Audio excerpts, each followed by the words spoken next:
Diane Jones, who describes herself as a socialist, feminist, retired researcher and compulsive activist. And I think we can confirm that that's true.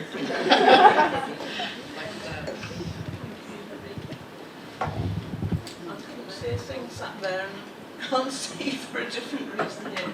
Oh, thanks Alice. Okay, what I'm going to say is not original. It draws on 3 recent talks by other women, but it's all good and very important, and I can't say it any better, so I'm going to read quite a lot of the words of these other women. We'll send out the full text of all 3 of those talks in the follow-up to this meeting. So this is about the 4th demand that A Women's Place UK makes, and that is nothing about us without us.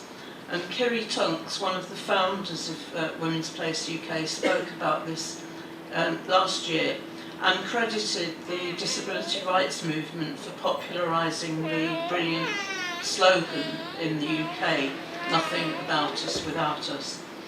So the demand is all organisations, committees and politicians speaking on issues of material concern to women should demonstrate that they've widely consulted the women that they represent and serve, and that such consultation informs their action and their policies.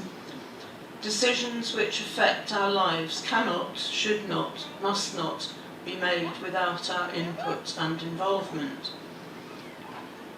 There's something so obvious about that it feels shocking in 2019 to have to say it, and yet, how have we come to a situation where women are denied the right to define the words that describe them and describe their oppression? How have we come to a situation where women are told the rights they have fought for and won can be changed without our say-so?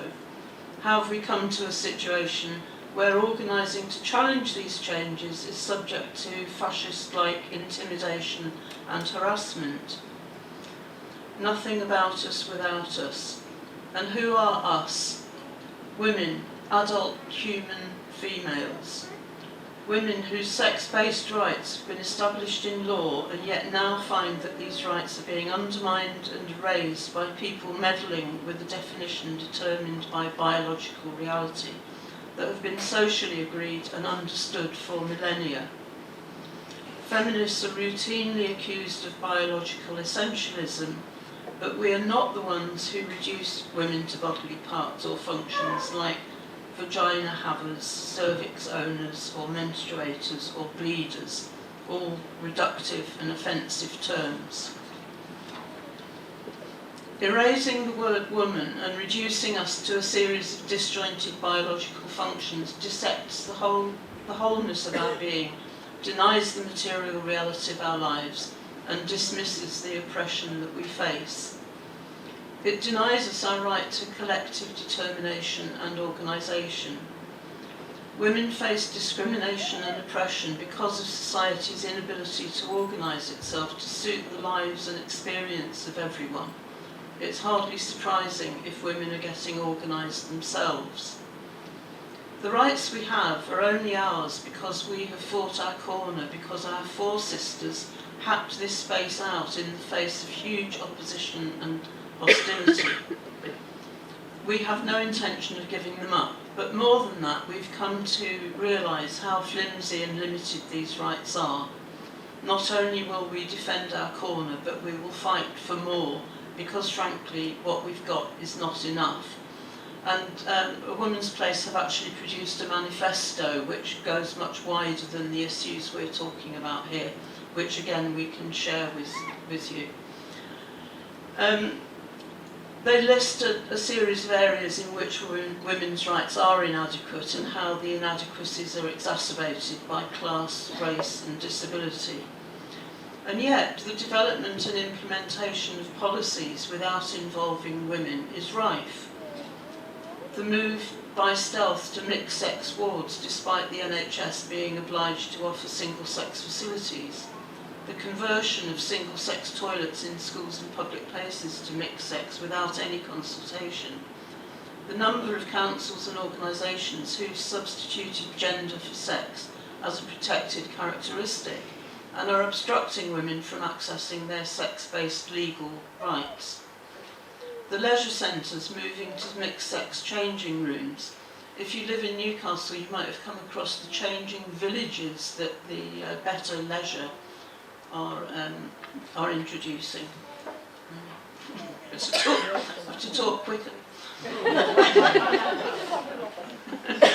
The completely inadequate response to sexual assault survivors from the police, criminal justice system and health services, so that leading campaigners like Jessica Eaton now no longer advise women to report their assault. Shocking. The under-provision and underfunding of women's sector services by a government that thinks these services should be instead funded by the tampon tax or the lottery. The erasure of lesbians, their identity and their boundaries, including from organisations that pretend to represent them, such as Stonewall and others. The opening of all women shortlists to self-identifying women in the Labour Party and other parties, instead of looking at other mechanisms to address the underrepresentation of other groups.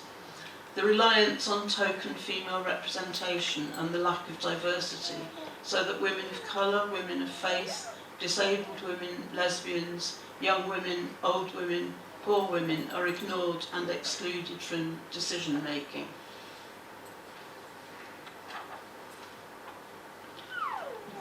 And of course, the failure of the Women and Equalities Committee to call any women's representatives to give evidence in person to the transgender inquiry that happened in 2015, and they didn't invite any women to give oral evidence, and they didn't address the concerns that had been raised in written submissions.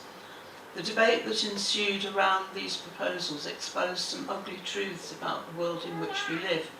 Women are allowed to have opinions as long as they're the right ones. They're allowed to have rights as long as they don't exercise them. And women who step out of line will be put back in place. We're not prepared to tolerate that. We refuse to be intimidated. Failure to consult and involve people in decisions is a clear signal that you think those people don't matter. Well, women do matter, and we intend to make that mean something. We want women represented at every level of every organisation and political party. We want the views of self-organising women's groups to be sought and incorporated into any policy or legal development. We'll call out anyone who claims to know what women want if they can't show that they're basing this on the widest possible survey of the women that they claim to represent.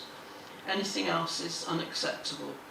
Women make up half the world, and it's about time we had our fair share of it. Now, a couple of weeks ago, Sarah Field, a Leeds City Councillor, spoke at the Declaration of Sex-Based Rights in Leeds. And she said, Leeds City Council has brought in self-identification. Anyone can change their sex, or gender marker as they call it, across all council services and departments by completing a short online form. When I asked, this is Sarah, under Freedom of Information for the equality impact assessments, I was told they didn't do any. When I asked under Freedom of Information how this might impact sex segregated services and spaces, I was told Leeds City Council does not have any such spaces or services. The law is that they should. So to be clear, men in this city can access a women's changing facility, toilet facility, or support group or service, anywhere they are vulnerable, traumatised, undressed or asleep. Self-identification removes any gatekeeping, safeguarding or requirement for any man to do anything other than complete a cursory administrative process via an online form, thus erasing the meaning of the term woman. And Maya Forstatter, who's recently lost her job with an international aid organisation for saying that men can't become women, she's taking them to a tribunal. She spoke at a Women's Place meeting in London, referring to many instances where international aid organisations are using the term gender, not sex. And she repeated many times in her talk, and when they say gender, they mean sex. And she talks about why she thinks it's so important that is challenged. So as well as the safeguarding issues, we've got the issue that if you cannot define women, then you cannot defend them, and also you cannot consult them. If you can't name things, define and categorise them, you can't collect data. Our statistics will be skewed and we'll lose a tool of analysis that provides us with the ability to challenge the very inequalities for which sex-based provisions and quotas were created. This is why it seems to me so essential that we challenge every time we hear or see gender used when they mean sex, or we will be erased and they won't be able to consult us.